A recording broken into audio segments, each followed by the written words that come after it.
नमस्कार, ABC channel में आपका स्वागत है। मैं हूं सचिन श्रीवास्तव और आप मेरे साथ देखेंगे आजमगढ़ से जुड़ी खबरें। आइए नजर डाल लेते हैं आज की खास खबरों पर। खबर के प्रायोजक हैं Sarvodaya public school Harvanshpur Azamgarh. Admission open. Vidyapeeth centre for IIT JEE and NEET. Doctor Imtiyaz hospital Harra की चुंगी पॉलिटेक्निक चौराहा आजमगढ़। इलाज के साथ ही जांच की सुविधा उपलब्ध। साई इंटरनेशनल स्कूल निकट RTO office Madhuli Bazar Azamgarh. Admission open. Dalim sun baby school Tiwaripur Mau road Azamgarh. Admission open.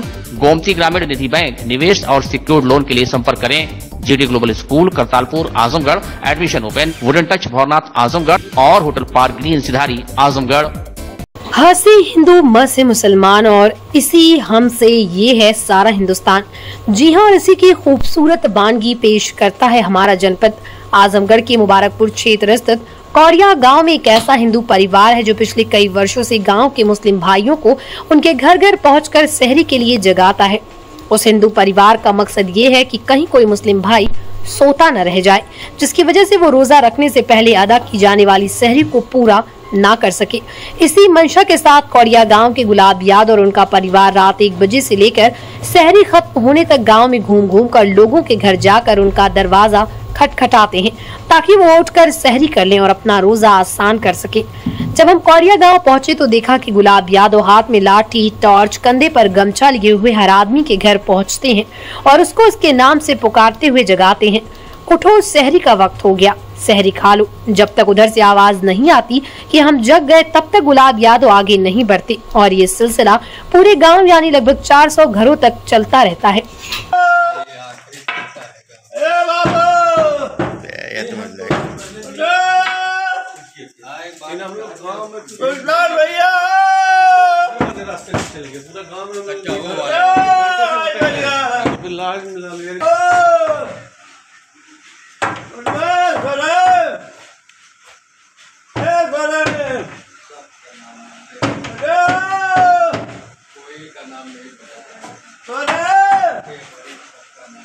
Alamgir भैया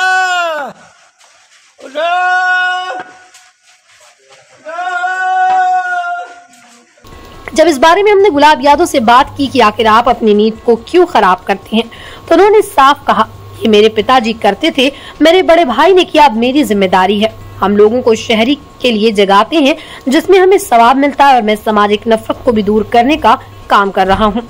यकीनन हम अपनी जान के दुश्मन को अपनी जान कहते हैं। मोहब्बत किसी मिट्टी को हिंदुस्तान कहते हैं। सवाब के लिए और एकता के लिए हमारा ये काम कर रहा है। कब मैं से कर रहा हूँ वही 20 साल से। इसके पहले मेरे पिताजी ये काम करते थे और मैं कर रहा हूँ। नहीं, अब जिस तरीके से समाज में बड़ी दूरियां बढ़ती जा रही हैं और आप जिस तरह से बोले के ढंग ना ढेर है नहीं, जिस तरह से समाज में दूरी बढ़ती जा रही है, लेकिन आप गुलाब यादव इस काम को निभा रहे हैं, लोगों को शहरी के लिए जगा रहे हैं, वो कैसा लगता है? अच्छा लगता है। परिवार वाले मना नहीं करते? नहीं, अरे बिरादरी के मेरी औरत जगाती है, कहती है कि जाओ समय हो गया। बिरादरी के लोग कोई भी नहीं। कोई नहीं। तो ये गांव में आप सबके घर घर जाते हैं? सबके घर, सबका नाम लेकर बुलाता हूँ। ये 300 दिन करेंगे? 300 दिन करेंगे। सड़कों के गड्ढा मुक्त करने का जो सपना सरकार ने जनता को दिखाया था, वह अब उसे साकार करने में जुट गई है। नगर की जर्जर व खस्ताहाल सड़कों के निर्माण का कार्य तेजी के साथ पूरा किया जा रहा है, जिससे नगरवासियों में खुशी की लहर है। इस लहर के बावजूद पुरानी कोतवाली दलाल घाट की महत्वपूर्ण सड़क पर अब तक कोई कार्य न शुरू होने से क्षेत्र के निवासी चिंतित हैं। शासन प्रशासन से उन्होंने दलाल घाट से पुरानी कोतवाली सड़क को भी तत्काल बनवाने की मांग की है। सर, जैसा कि मैं देख रहा हूं, पिछले 1 हफ्ते से आजमगढ़ शहर की जितनी भी रोडें हैं वो सब बन चुकी हैं लगभग, और कुछ बन रही हैं। चाहे वो बाईपास हो, चाहे ज्योति निकेतन हो, चाहे बदरका हो, चाहे कालीनगंज हो, हर रोडें बन गई। लेकिन एक ज़माने से पुरानी कोतवाली दलाल घाट रोड जो कनेक्ट करती है, जो आजमगढ़ शहर का आधा ट्रैफिक उधर से गुज़रता है, वो रोड बला की बदतर हालत हो गई है उसकी। चाहे वो जितने भी आपके त्यौहार हों, हिंदू के हों, मुसलमान भाइयों के, किसी के भी हों, हर त्यौहार में जो है उधर से ही सब कुछ होना है, लेकिन किसी का उस पर ख्याल नहीं जा रहा है कि वो भी रोड बने। और नगर पालिका को भी मैंने एप्लीकेशन डाला है। कल डीएम साहब से भी मुलाकात हुई, मैंने एक एप्लीकेशन वहाँ पे भी डाला है, बात किया है। उन्होंने आश्वासन तो दिया है, लेकिन मैं आपके मीडिया के थ्रू जो है अपनी बात को रख रहा हूँ कि जलाल घाट पुरानी कोतवाली रोड को ज़रा जो है संज्ञान लेते हुए इस पर जल्द से जल्द काम करें, ताकि रोड जल्द से जल्द बने, जिससे आवाजाही लोगों की बेहतर हो। हाँ, काफ़ी 9 साल से सड़क जर्जर है। ये सड़क अभी तक ने सब जगह सड़क बन रहा है, पते नहीं यहाँ नहीं बना रहे। मालूम पड़ा कि हरा चुंगी काम हो रहा है, इधर हो रहा है, इधर का रोड बन भी नहीं रहा है। जब रोज रिक्शा उलट जाता है, गिर जाते, इतनी काफ़ी गड्ढे रोड पे हैं, यानी पते न क्यों नहीं बन रहा है। जब डीएम साहब के आदेश भी आया कि पुरानी कोतवाली जलाल घाट रोड बनना चाहिए, कई बार पेपर में भी आया था, कोई डिसाइड नहीं हो रहा कब होगा कब बनेगा कुछ। ये पुरानी कोतवाली मेन शहर का नाक है, यहाँ सबसे बड़ी मेन सड़क शहर की यही नाक है। सड़क इसको पहले बन जाना चाहिए, लेकिन सारी सड़कें बन गई, ये नहीं बन रहा। पीने जगह सौतेला व्यवहार होगा तभी ना लोग हरा चुंगी चले जा रहे, उधर बना रहा, बता रहे उधर बन रहा है, पूछने कर रहे बनेगा कब तक बनेगा ये नहीं मालूम। क्या चाहते हैं? मैं चाहता हूँ बहुत जल्द बन जाए। आना जाना बहुत दिक्कत हो रहा है, जैसे रिक्शा उलट जा रहे हैं, ठेले उलट जा रहे हैं, बहुत आने जाने दिक्कतें हो रही हैं। रोड के लिए कई बार कहा गया, सबसे एप्लीकेशन भी दिया गया है, यहाँ के वार्ड मेंबर्स, नगर पालिका सबसे कहा, अभी तक कोई रोड बना नहीं है। यही रोड पड़ा हुआ है, सब रोड बन चुका है दलाल घाट से पुरानी कोतवाली का। आप लोग अनदेखी की जा रही है? अनदेखी अब सब काम हो रहा, कई बार कहा गया, फेसबुक पर भी लोग डाल रहे हैं, इसी के लिए कहा जाए। भारतीय जनता पार्टी द्वारा सहजानंद राय को क्षेत्रीय अध्यक्ष गोरखपुर बनाए जाने के बाद अपने गृह जनपद आजमगढ़ में प्रथम आगमन पर उनके सम्मान में कलेक्ट्रेट के सामने अंबेडकर पार्क में स्वागत समारोह का आयोजन किया गया, जिसमें आजमगढ़ के साथ ही लालगंज जिला के पदाधिकारियों और कार्यकर्ताओं ने भारी संख्या में पहुंचकर अपने नेता का स्वागत किया। इसके अलावा प्रदेश सरकार के मंत्री दयाशंकर सिंह, आजमगढ़ के सांसद दिनेश लाल यादव निरहुआ, उत्तर प्रदेश के पूर्व मंत्री उपेंद्र तिवारी समेत अन्य जनप्रतिनिधिगण भी मौजूद रहे। इस मौके पर मीडिया से बातचीत करते हुए सहजानंद राय ने कहा कि कार्यकर्ताओं का सम्मान ही उनका सम्मान है। शीर्ष से लेकर प्रदेश नेतृत्व को उन्होंने यह जिम्मेदारी सौंपने पर धन्यवाद दिया और कहा कि जिम्मेदारियों का निर्वहन करेंगे और सभी तपस्वी कार्यकर्ता जिनके बल पर आज भारतीय जनता पार्टी है, उनके मान सम्मान की सुरक्षा करने का दायित्व मिला है। उन्होंने कहा कि वह आजमगढ़ के सामान्य कार्यकर्ता रहे हैं, नेतृत्व ने उनको जिम्मेदारी सौंपी है। कहा कि गोरखपुर क्षेत्र में 16 लोकसभा सीटें हैं और 62 विधानसभा क्षेत्र हैं। इन सभी क्षेत्र में एक एक कार्यकर्ता महत्वपूर्ण है। आने वाले चुनाव को लेकर उन्होंने कहा कि वर्ष 2019 में भी विपक्षी दल एक थे, 2022 में भी विपक्षी दल एक हुए थे, लेकिन प्रधानमंत्री नरेंद्र मोदी के नेतृत्व में जिस प्रकार से एक राष्ट्र श्रेष्ठ राष्ट्र के तौर पर कार्य हो रहा है और विपक्षी दलों के साथ जिस प्रकार से राष्ट्र विरोधी ताकतें जुड़ती जाती हैं, इसका परिणाम सामने आ जाता है। उन्होंने पार्टी में गुटबाजी को लेकर दरकिनार करते हुए कहा कि छोटी मोटी भी अगर समस्या है तो उसके लिए पार्टी के अंदर फोरम है जिस पर लोग अपनी बात रखते हैं। अन्य विपक्षी दलों की तरह नहीं कि जो खुलकर विरोध जताते हैं और भारतीय जनता पार्टी का कार्यकर्ता जो भी प्रदेश नेतृत्व का आदेश होता है उसको मानता है। उन्होंने इस बात से भी इनकार किया कि अधिकारी व कर्मचारी भाजपा कार्यकर्ताओं का सम्मान नहीं करते हैं। कहा कि भाजपा के कार्यकर्ता समाज निर्माण में लगे हुए हैं। सपा कार्यकर्ताओं की तरह थाना, तहसील व ब्लॉक भाजपा कार्यकर्ता नहीं चलाते हैं। भारतीय जनता पार्टी के कार्यकर्ताओं व जनमानस द्वारा आजमगढ़ जनपद के बॉर्डर से लेकर रास्ते में जगह जगह लोगों ने माला, फूल, गाजे के साथ भाजपा का झंडा हाथ में लेकर नारा लगाते हुए सहजानंद राय का भव्य स्वागत किया। आजमगढ़ के एक नागरिक तरफ से और आप लोगों की तरफ से अपनी भारतीय जनता पार्टी के शीर्ष नेतृत्व माननीय नरेंद्र मोदी जी को और भारतीय जनता पार्टी के राष्ट्रीय अध्यक्ष जेपी नड्डा जी को और साथ ही साथ उत्तर प्रदेश के लोकप्रिय और यशस्वी मुख्यमंत्री माननीय योगी आदित्यनाथ जी को और भारतीय जनता पार्टी के प्रदेश अध्यक्ष चौधरी भूपेंद्र सिंह जी को मैं आजमगढ़ की जनता की तरफ से और गोरखपुर क्षेत्र की तरफ से एक कार्यकर्ताओं की तरफ से उनका आभार प्रकट करता हूँ। दूसरा, मैं भारतीय जनता पार्टी का एक सामान्य कार्यकर्ता हूँ और भारतीय जनता पार्टी के शीर्ष नेतृत्व, प्रदेश नेतृत्व ने मुझ जैसे कार्यकर्ता को जो दायित्व सौंपा है मैं ईश्वर से ये प्रार्थना करूंगा कि उस दायित्व पर सफलतापूर्वक करके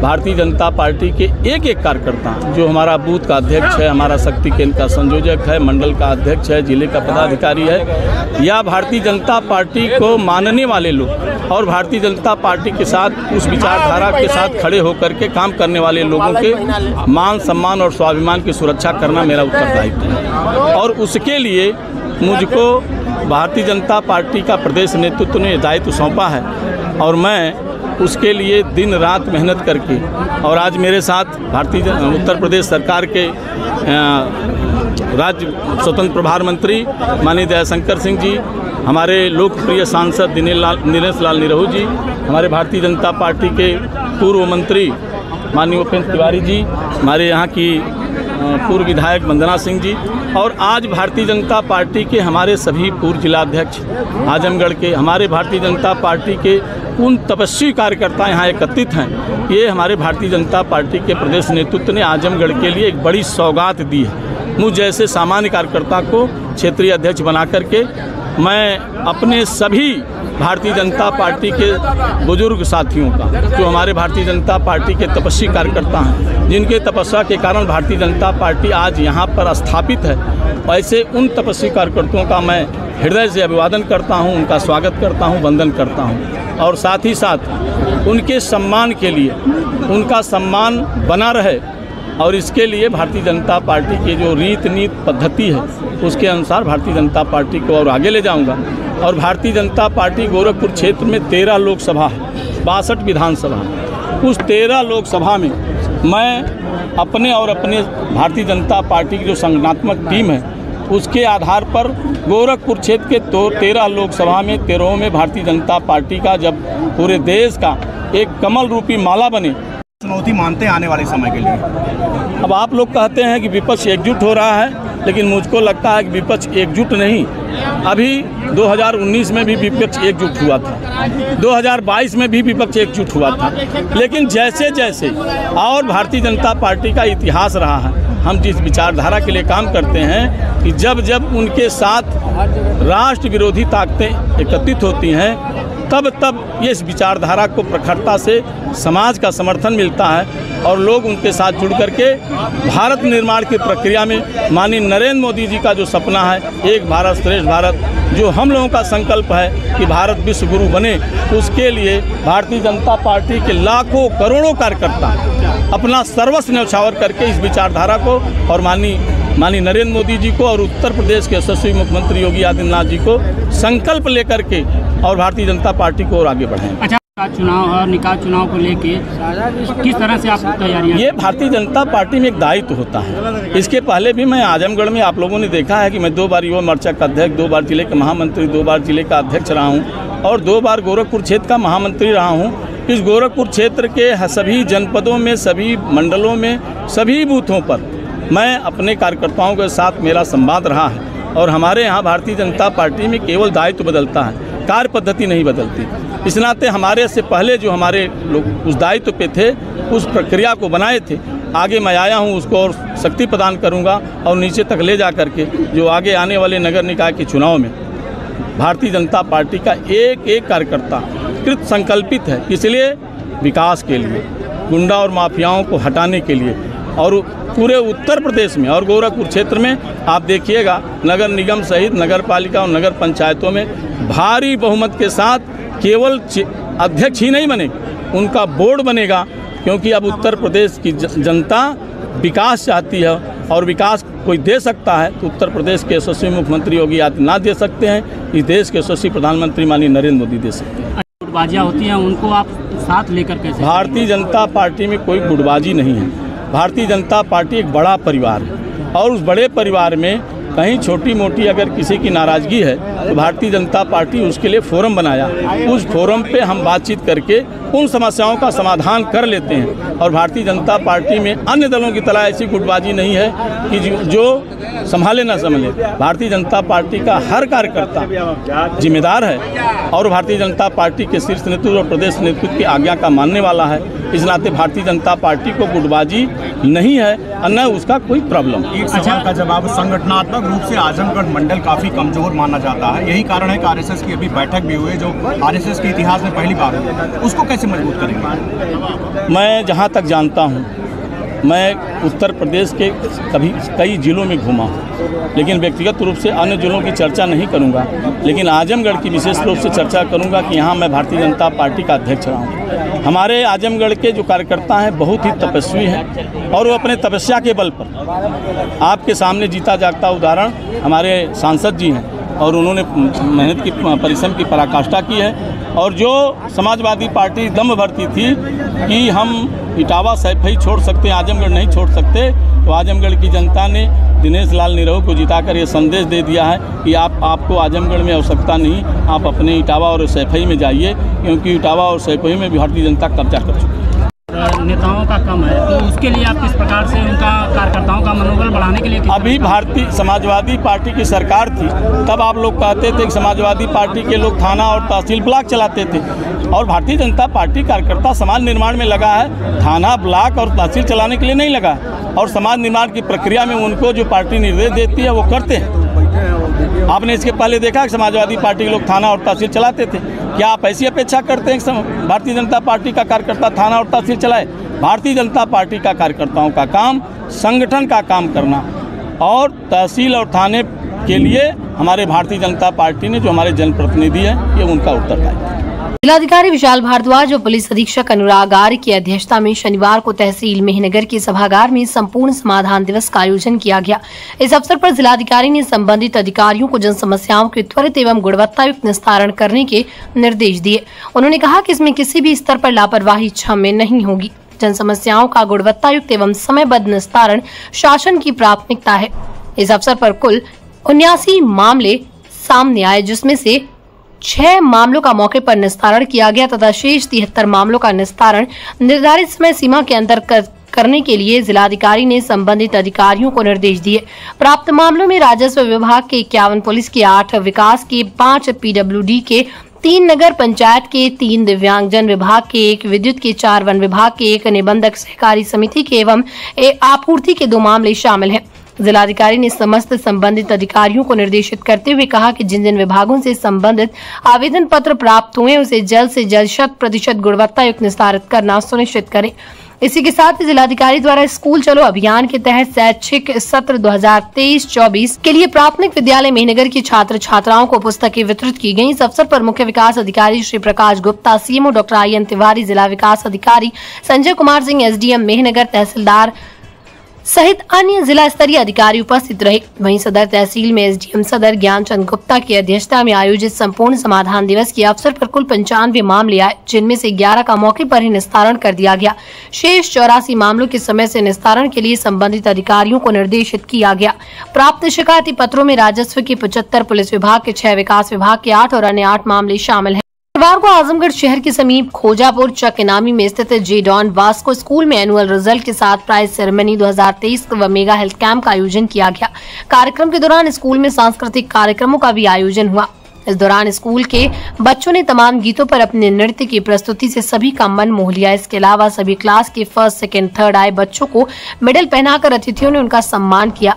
वहीं जो बच्चे रैंकिंग में पीछे रह गए उनको भी उत्साहित किया गया। मेगा हेल्थ कैंप के दौरान वरिष्ठ चिकित्सकों ने लोगों के स्वास्थ्य की जाँच की और निःशुल्क दवा का वितरण भी किया। ग्रामीण माहौल में चिकित्सकों के यहाँ पर मौजूद होकर लोगों की जाँच को लेकर काफी उत्साह दिखाई दे रहा था। कार्यक्रम के दौरान मुख्य अतिथि एपीएन न्यूज चैनल के डायरेक्टर विनय राय के साथ ही वरिष्ठ स्थानीय राजनीतिज्ञ आरपी राय, बीजेपी प्रदेश कार्य समिति सदस्य, सदर विधानसभा से भाजपा के प्रत्याशी रहे अखिलेश मिश्रा गुड्डू, बाबा बैजनाथ पीजी कॉलेज किशनदासपुर के प्रबंधक संजय राय सहित अन्य अतिथियों ने अपने संबोधन में पढ़ाई के साथ ही सामाजिक ज्ञान के प्रति भी अपनी जागरूकता को बढ़ाने को लेकर बच्चों को प्रेरित किया।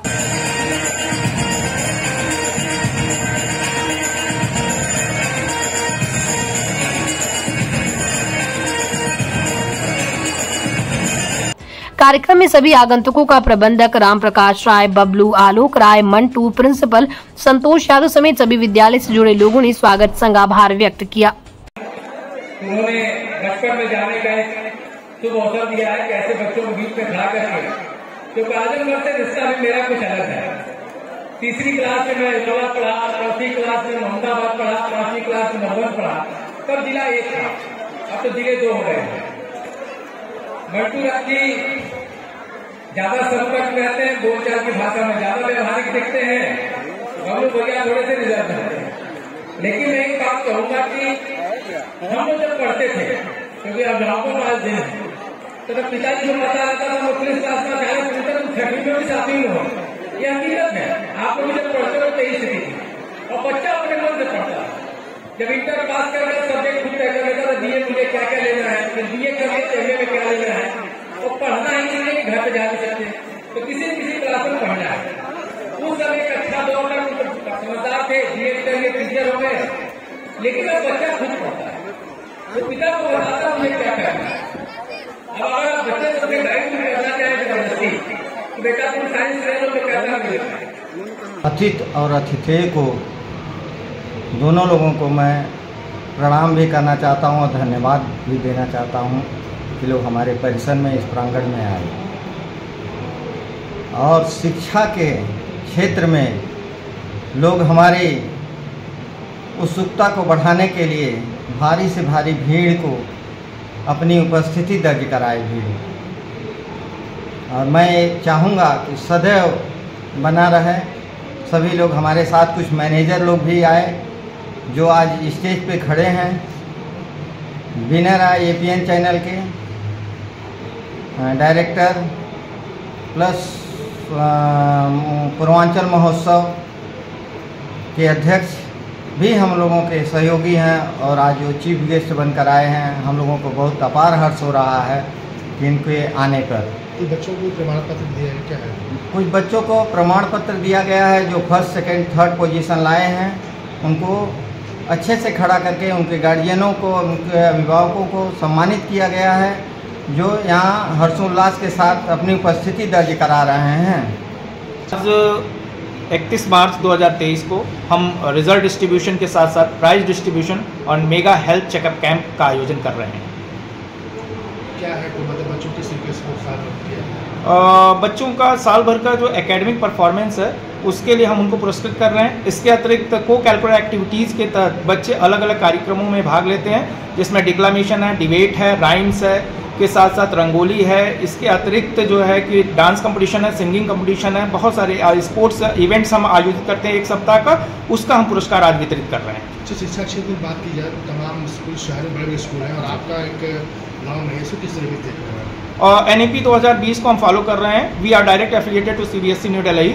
हम CBSE न्यू दिल्ली से एफिलिएटेड स्कूल है। जो भी CBSE कैरिकुलम है उस कैरिकुलम के आधार पे पाठ्यक्रम को हम लेकर चलते हैं, उसी के आधार पर हम शिक्षा देने का प्रयास कर रहे हैं और नई विधियां, प्रविधियां और तकनीकियों का प्रयोग करते हुए बच्चों का प्रोत्साहन कर रहे हैं। आजमगढ़ के निजामाबाद थाना क्षेत्र के फतनपुर गांव में भवन निर्माण को लेकर दबंग पाटीदारों ने खुद की जमीन पर भवन का निर्माण कर रहे मां व बेटियों को बुरी तरह मारपीट कर लहूलुहान कर दिया। स्थानीय थाने पर शिकायत के बाद भी पुलिस जब कोई कार्रवाई नहीं की तो थक हार कर पीड़िता ग्रामीणों संग पुलिस अधीक्षक कार्यालय पहुंचे और न्याय की गुहार लगाई। पुलिस अधीक्षक कार्यालय पर मीडिया कर्मियों से हुई बातचीत में पीड़िता गीता देवी ने बताया कि उसको सरकारी आवास पास हुआ है, वो अपनी जमीन पर मकान बनवा रही थी। इस दौरान उसके पाटीदार लाठी डंडे से लैस होकर आए और हो रहे भवन निर्माण का विरोध करने लगे। पीड़िता ने बताया कि जब हमने इसका विरोध किया तो वो लोगों ने मुझे व मेरी 2 बेटियों को बुरी तरह मारा पीटा, जिसमें मेरी बिटिया बुरी तरह घायल हो गई। मेरे द्वारा इसकी शिकायत निजामाबाद थाने पर की गई, फिर भी कोई कार्रवाई नहीं हुई। पीड़िता ने ये भी बताया कि उक्त पाटीदारों ने मेरे ऊपर पहले भी कई बार हमला किया, हर बार शिकायत की जाती है फिर भी कोई कार्रवाई नहीं होती, जिसके कारण उक्त मनबड़ों के हौसले बुलंद है। दबंग खुलेआम घूम रहे हैं, जिसके कारण पीड़िता व उसके परिवार भयभीत है। पीड़िता गीता देवी ने बताया कि उक्त पाटीदारों के पुत्र की हत्या करने की भी धमकी देते हैं और बेटियों को इस कदर पीटा कि खून से लथपथ हो गई, जिन्हें उन लोगों ने अधमरा जानकर छोड़ दिया। पुलिस अधीक्षक अनुराग आर्य से दबंगों पर कार्रवाई की मांग की है। मारपीट का वीडियो सोशल मीडिया पर तेजी से वायरल हो रहा है। एसपी सिटी शैलेंद्र लाल ने बताया कि जमीन के बंटवारे को लेकर पाटीदारों के बीच मारपीट हुई है। इस मामले में विभिन्न धाराओं में मुकदमा दर्ज कर 4 आरोपियों को गिरफ्तार कर लिया गया। शेष अन्य आरोपियों की तलाश जारी है। निजामाबाद थाना में अंतर्गत लगता है, एक फतनपुर ग्राम है, ग्राम सभा है, उसी के राजस्व ग्राम रसूलपुर में है। ये वहीं की घटना थी। ये जो गीता है बेचारी अति गरीब है, इसका आदमी जो मर गया है, इसके 3 बेटियां, एक छोटा सा 12 साल का बच्चा है।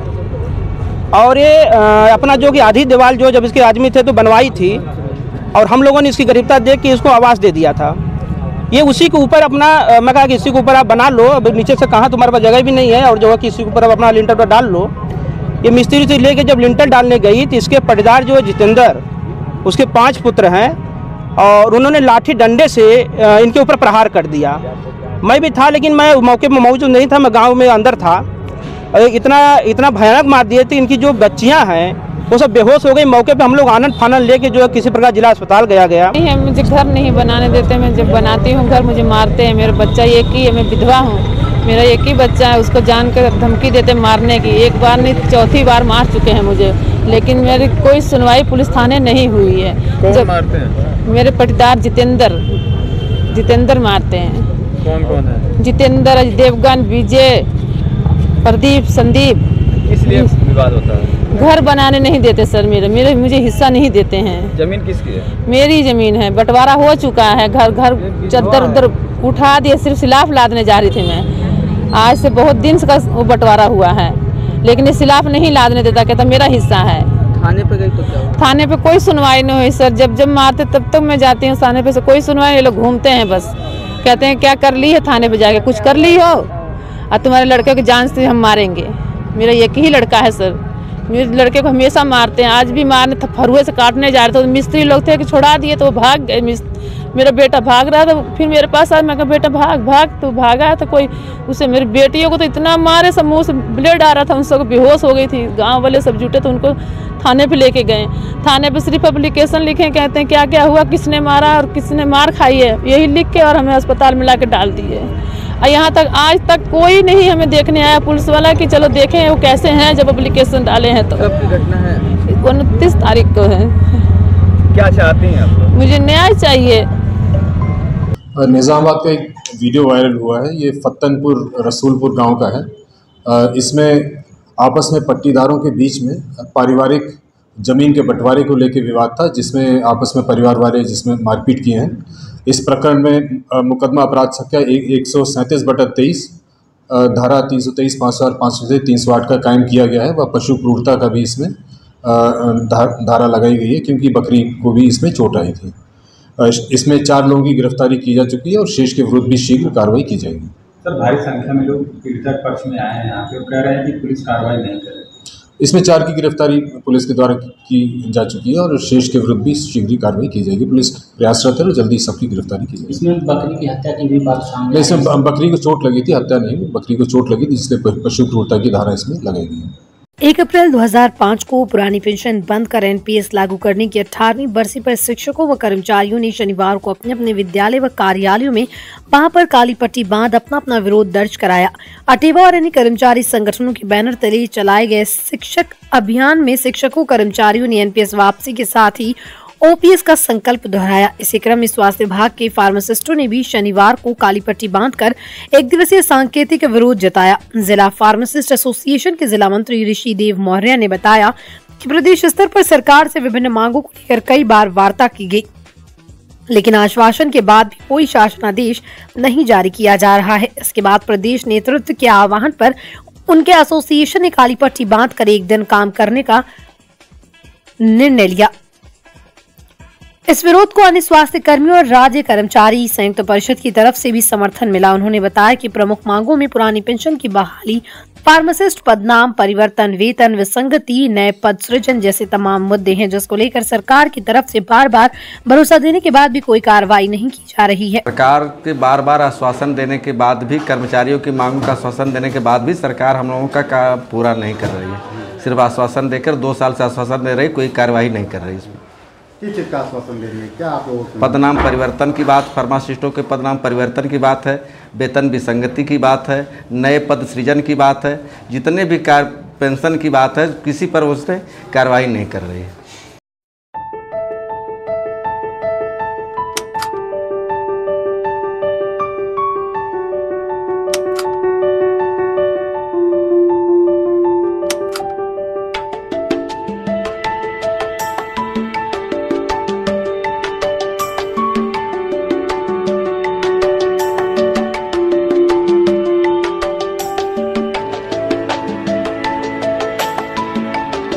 डॉक्टर इम्तियाज हॉस्पिटल, हर्रा की चुंगी, पॉलिटेक्निक चौराहा, आजमगढ़। हॉस्पिटल में doctor P Yadav, MBBS, MD, स्त्री प्रसूति एवं बाचपन रोग विशेषज्ञ, doctor AK Yadav, MBBS, MS, general एवं लेप्रोस्कोपिक सर्जन एवं doctor Mohammad Wamiq, general physician दे रहे अपनी सेवाएं। हॉस्पिटल में बाचपन का सफल उपचार, हाई रिस्क प्रेगनेंसी से संबंधित इलाज, हार्मोनल परेशानियों का इलाज, नॉर्मल डिलीवरी, सिजेरियन डिलीवरी, बच्चेदानी निकालने का operation, breast surgery, normal operation, दूरबीन द्वारा ऑपरेशन की सुविधा, निमोनिया, TB, हाई BP के इलाज के साथ ही खून, पेशाब की जांच और ECG की सुविधा मौजूद।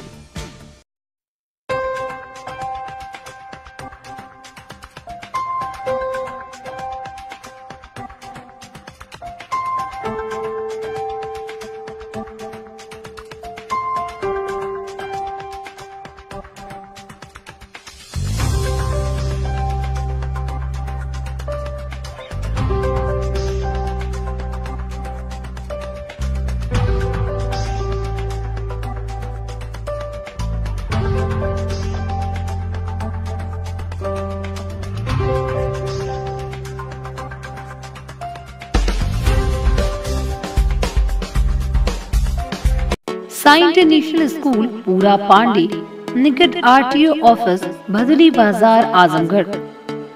ICSE बोर्ड न्यू दिल्ली से मान्यता प्राप्त। प्रत्येक क्लास में स्मार्ट क्लास की व्यवस्था, सुव्यवस्थित साइंस और कंप्यूटर लैब्स, इंडोर और आउटडोर स्पोर्ट्स फैसिलिटीज, पूरे सिटी में वाहन की सुविधा। Admission open for new session, nursery to class 9th and 11th। Sai international school, पूरा पांडे, निकट RTO ऑफिस, भदली बाजार, Azamgarh. Hotel park green, hydel चौराहा, सिधारी, आजमगढ़। स्वच्छ और आरामदायक AC and non AC rooms, 24 hour room service, north Indian, south Indian, Chinese, Italian, veg and non veg लजीज और जायकेदार व्यंजन उचित रेट पर उपलब्ध। शादी, विवाह, engagement, marriage anniversary, birthday party के लिए लार्ज बैंक्वेट हॉल, मीटिंग और सेमिनार के लिए कॉन्फ्रेंस हॉल। आपकी खुशियों में लगाए 4 चांद। होटल पार्क ग्रीन, हाइडल चौराहा, Sidhari, Azamgarh. Wooden touch, Bhanwarnath, Azamgarh, a complete hardware store. हमारे यहाँ branded plywood, flush door, designer door, PVC door, 4 mica, fancy hardware, kitchen की चिमनी एवं मॉड्यूलर किचन की एक्सक्लूसिव रेंज उपलब्ध। अपने आशियाने में लगाइए 4 चांद। पहुंचिए wooden touch, Bhanwarnath, Azamgarh. Sarvodaya public school near RTO office, Harbanshpur, Azamgarh. Affiliated to CBSE. Admission open for classes nursery to 9th and 11th. Dedicated, experienced and well qualified staff. Computer science from class 1st onwards. Playground with lush green campus. Yoga, art and craft, drawing, music, dance classes. Separate composite laboratories. Separate classes for girls. Well stocked library. Hostel facility available. Free health checkup in Sarvodaya Hospital. Vidyapeeth School Center, PW School, Integrated Center for IIT, JEE and NEET. Dalim Sunbeam School, Tiwaripur, Mau Road, Azamgarh. Admission open for new session, playgroup to class 9. Special features, smart class available, science, computer lab and library, indoor and outdoor sports facilities, experienced teachers, monitoring with CCTV camera, transport facility. Give your child a quality education. Dalim Sunbeam School, Tiwaripur, Mau Road, Azamgarh.